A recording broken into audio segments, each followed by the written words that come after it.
ज्यांनी छत्रपती शिवाजी महाराजांना घडवले अशा राजमाता राष्ट्रमाता मासाहेब जिजाऊ,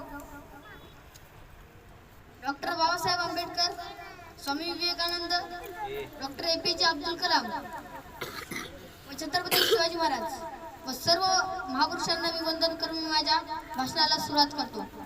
आजच्या कार्यक्रमाचे अध्यक्ष, इथे उपस्थित सर्व मान्यवर व माझे मित्र सर्वांना माझा नमस्कार। मी प्रतीक विनोद शिंदे, मी माझ्या भाषणाला सुरुवात करतो। पुस्तकाने मस्तक सुधारतं आणि सुधारलेलं मस्तक कधी कोणापुढे नतमस्तक होत नाही, ही पुस्तकाची ताकद आहे। विकास हे फक्त शरीराने होत नाही तर तो विचारांनी होतो आणि ते विचार घडवण्याचं प्रभावी साधन म्हणजे वाचन आहे।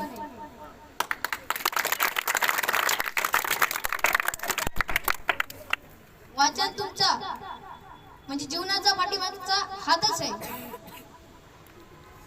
आणि आजच्या काळात तंत्रयुगाच्या विज्ञानाच्या काळात मोबाईल सर्व काही आलेले आहेत, तर ते मोबाईल क्षणाक्षणामध्ये आपल्याला माहिती कळून देतात, परंतु पुस्तक हे आपलं मन सुधारतं। 1 मिनिटाचा व्हिडिओ तुमचं मनोरंजन करतो, पण पुस्तक आपलं भविष्य घडवतो।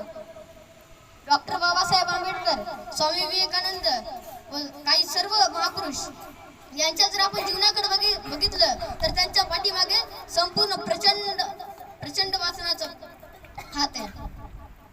तर तसं त्यांची मैत्री पुस्तकाशी होती, तर आपली सुद्धा मैत्री पुस्तकाशीच असली पाहिजे। ग्रंथ होते गुरु त्यांचे, ग्रंथ होते गुरु त्यांचे, ग्रंथ होते गुरु त्यांचे, विचार होते शस्त्र। ग्रंथ होते गुरु त्यांचे, विचार होते शस्त्र। आणि वाचनाच्याच बळावर घडला इतिहास श्रेष्ठ, वाचनाच्याच बळावर घडला इतिहास श्रेष्ठ। वाचन तुमचा श्वास आहे, वाचन तुमचा ध्यास आहे। वाचन तुमचा श्वास आहे, वाचन तुमचा ध्यास आहे। वाचन तुमचं मन आहे, वाचन तुमचं धन आहे। वाचन तुमचं ज्ञान आहे, वाचन तुमचं ध्यान आहे। वाचन तुमचा अभिमान आहे आणि वाचन तुमचा स्वाभिमान आहे। शाळेत महाविद्यालयामध्ये फक्त वाचन नसतात, तर आपल्या भविष्याच्या पाठीमागे वाचन असतं। आपला साथी म्हणजे वाचन आहे।